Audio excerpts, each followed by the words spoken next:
औज़ुबिल्लाहिमिनश्शैतानिर्रजीम बिस्मिल्लाहिर्रहमानिर्रहीम। आज हम एक्सरसाइज 1.2 को स्टार्ट करेंगे। तो इसमें पहला क्वेश्चन है right transpose of the following matrices. तो सबसे पहले हम ट्रांसपोज के बारे में बताऊं कि ट्रांसपोज क्या है। आइए हम डेफिनेशन को स्टार्ट करेंगे। तो ट्रांसपोज का डेफिनेशन इसी तरह है कि let A be any matrix, the transpose of a matrix A is denoted by A transpose and obtained by interchanging the rows into columns। इसका मतलब ये है कि अगर आपके पास एक मैट्रिक्स है और इसका नाम है A, आप इसका ट्रांसपोज मालूम करें तो आपने इसको इस तरह लिखना है, इंटरचेंजिंग रोज इनटू कॉलम्स। रो को आपने कॉलम की फॉर्म में लिखना है। मैंने एग्जांपल लिखा, ये आपके पास 1 2, ये आपके पास रो की फॉर्म में एक मैट्रिक्स है जिसका नाम था A। तो आपने क्या करना है, दोनों साइड पे आपने ट्रांसपोज लेना है। अगर हम ट्रांसपोज ले लें तो यहाँ पर आपके पास ए ट्रांसपोज, और अगर हम इसका ट्रांसपोज ले लें तो ये रो की फॉर्म, यहाँ पर ये रो है, यहाँ पर ये कॉलम की फॉर्म बन गया। क्योंकि हमने डिफिनेशन में हमें समझाया कि रोज़ को हमने क्या करना है, कॉलम की फॉर्म में लिखना है। तो ये रो है, यहाँ पर ये क्या होगा, ये कॉलम होगा।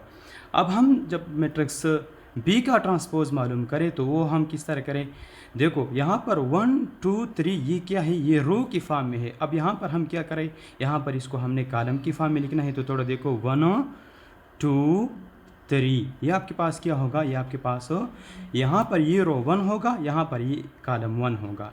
ये आपके पास रो 2 होगा, यहाँ पर ये क्या होगा 4 5 6, ये क्या होगा, ये कॉलम होगा। आसान है, किसी भी मैट्रिक्स में अगर आप रो को कन्वर्ट करें कॉलम की फॉर्म में तो इसको फिर हम क्या कहते हैं, ट्रांसपोज कहते हैं।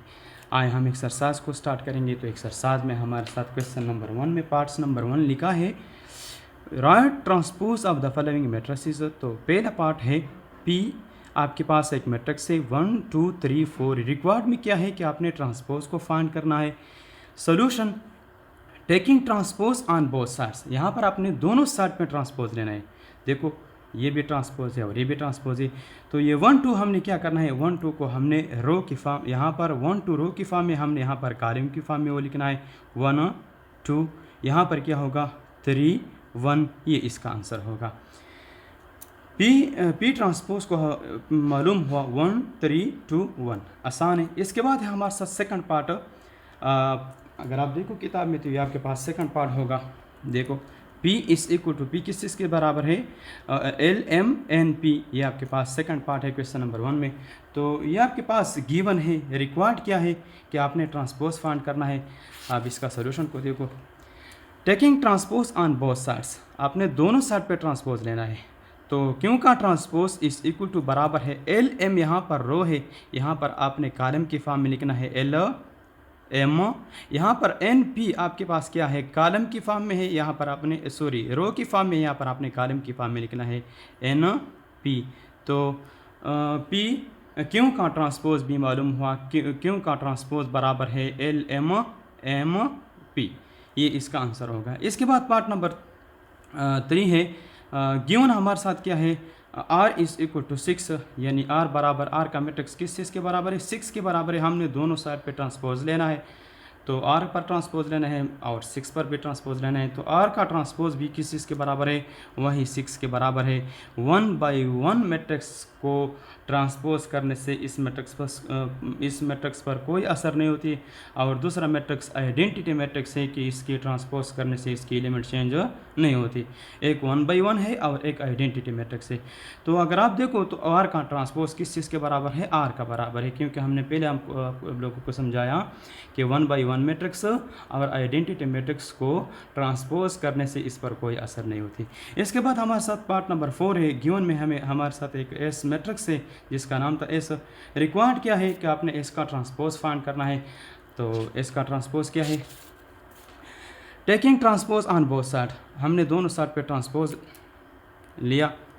अब देखो S का ट्रांसपोज यहाँ पर 5 -5 और 1, यहाँ पर रो है, हमने इसको हम कॉलम की फॉर्म में लिखना है 5 1, ये यहाँ पर कॉलम 1 होगा। -2 1, यहाँ पर ये रो 2 है, यहाँ पर ये क्या होगा, यहाँ पर ये होगा कॉलम 2।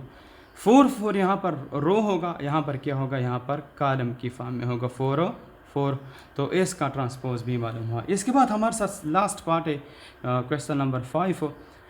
टी मैट्रिक्स बराबर है इस मैट्रिक्स का, तो रिक्वायर्ड आपने टी का ट्रांसपोज मालूम करना है। सॉल्यूशन ये है taking transpose on both sides, तो दोनों साइड पे आपने ट्रांसपोज लेने हैं। तो टी का ट्रांसपोज बराबर है, यहाँ पर 6 7 8 आपके पास क्या है, रो है, आपने इसको कॉलम की फॉर्म में लिखना है। तो 6 7 8 ये क्या होगा, ये आपके पास कॉलम 1 बन गया। 13 1 3 यहाँ पर ये रो है, यहाँ पर आपने क्या लिखना है, कॉलम की फॉर्म में लिखना है 13 1 3। इसके बाद 2 4 5 यहाँ पर रो 3 है, यहाँ पर आपके पास क्या होगा, कॉलम 3 होगा। 2 4 5 ये है क्वेश्चन नंबर 1, और इसके पार्ट्स मैंने किए। आसान है, ट्रांसपोज क्या है, कन्वर्ट रोज इनटू कॉलम्स, बस ये आपने करना है। इसके बाद हम क्वेश्चन नंबर 2 को स्टार्ट करेंगे। तो क्वेश्चन नंबर 2 क्या है, क्वेश्चन नंबर 2 लिखा है कि write the following matrices are transpose of each other. Transpose of each other का मतलब क्या है कि आपके पास ए और बी दो मैट्रिक्स है। अगर आप ए का ट्रांसपोज ले लें तो इससे आपके पास अगर बी आया, या बी का ट्रांसपोज ले लें इससे अगर ए आया, तो ये ए और बी क्या है, आपस में ट्रांसपोज ऑफ ईच अदर है। मतलब ये है कि अगर हम ए का ट्रांसपोज ले लें तो इससे बी आता है, और अगर हम बी का ट्रांसपोज लेते हैं तो इससे क्या आता है, तो इससे ए आता है। अब हम इसका क्वेश्चन को स्टार्ट करेंगे। तो देखो यह है क्वेश्चन नंबर 2। क्वेश्चन नंबर 2 में पार्ट नंबर ए में ए मैट्रिक्स है और पार्ट नंबर बी में बी मैट्रिक्स है, सेकंड में बी मैट्रिक्स है। तो आपने इसका ट्रांसपोज लेना है दोनों साइड पे। ए मैंने ट्रांसपोज लिया दोनों साइड पे, तो ए का ट्रांसपोज किस चीज़ के बराबर है। अब A1 और A2 को हम यहाँ पर कॉलम की फॉर्म में जब लिखी तो क्या होगा, A1 A2, यहाँ पर ये कॉलम 1 होगा। B1 B2 B1 B2 यहाँ पर रो होगा, यहाँ पर क्या होगा, ये कॉलम होगा। अगर आप इस मैट्रिक्स को देखो तो ये अगर आप इसके साथ कंपेयर करें, तो मैंने पहले आपको समझाया कि अगर आप इस मैट्रिक्स का ट्रांसपोज ले लें तो इससे अगर बी आया, तो अगर आप देखो तो ये मैट्रिक्स बी है। मतलब ये है कि ए का ट्रांसपोज किस चीज़ के बराबर है, बी के बराबर है। अब हम बी का ट्रांसपोज ले लें तो फिर हम चेक करें कि ये ए के बराबर है कि नहीं है। तो बी का ट्रांसपोज, बी आपके पास एक मैट्रिक्स है, हमने दोनों साइड पे ट्रांसपोज लिया। अगर हम इसको ट्रांसपोज मालूम करें मैट्रिक्स बी का, तो A1 B1 A1 B1 यहाँ पर रो है, हमने इधर कॉलम लिखा। A2 B2 यहाँ पर रो है, इधर हमने क्या लिखा, कॉलम लिखा। A2 B2, तो अगर आप इसको देखो तो हमने जब मैट्रिक्स बी का ट्रांसपोज लिया तो ये मैट्रिक्स जो है वो ए के बराबर है। तो इस वजह से मैंने लिखा कि मैट्रिक्स बी का ट्रांसपोज किस चीज़ के बराबर है, ए के बराबर है। तो इस वजह से A and B transpose of each other. अगर हमने ए का ट्रांसपोज लिया तो इससे बी आया, और अगर हमने बी का ट्रांसपोज लिया तो इससे ए आया। ये दोनों मैट्रिक्स आपस में क्या है, ईच अदर है।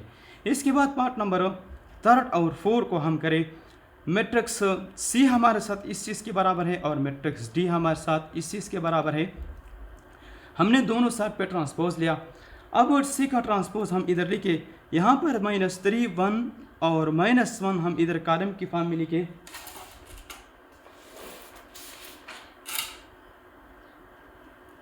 हम इसको कॉलम की फॉर्म में लिखे, थोड़ा देखो, -3 1 -1, यहाँ पर ये रो होगा, यहाँ पर ये कॉलम बन गया। 4 2 7 यहाँ पर रो की फॉर्म में है, हमने कॉलम की फॉर्म में लिखा। तो सी का ट्रांसपोज अगर आप देखो वो डी मैट्रिक्स के बराबर होगा। देखो अगर आप इसको डी के साथ कंपेयर करें, -3 4 -3 4 1 2 1 2 -1 7, तो सी का ट्रांसपोज किस चीज़ के बराबर है, डी के बराबर है। इसके बाद अगर डी का ट्रांसपोज हम ले लें तो लिखे -3 4 यहाँ पर रो है, हमने कॉलम की फॉर्म में इसको लिखा। -3 4 ये आपके पास रो है, हमने इसको कॉलम की फॉर्म में लिखा। -3 ये 4, इसके बाद 1, इसके बाद 2, इसके बाद -1, इसके बाद 7। अगर आप इस मैट्रिक्स को इसके साथ कंपेयर करें तो मैट्रिक्स डी का ट्रांसपोज सी के बराबर है। तो इस वजह से C and D transpose of each other. आज का लेक्चर इस वीडियो में ख़त्म हुआ। नेक्स्ट वीडियो में फिर मुलाकात करेंगे, तब तक के लिए इजाज़त, अल्लाह हाफिज़।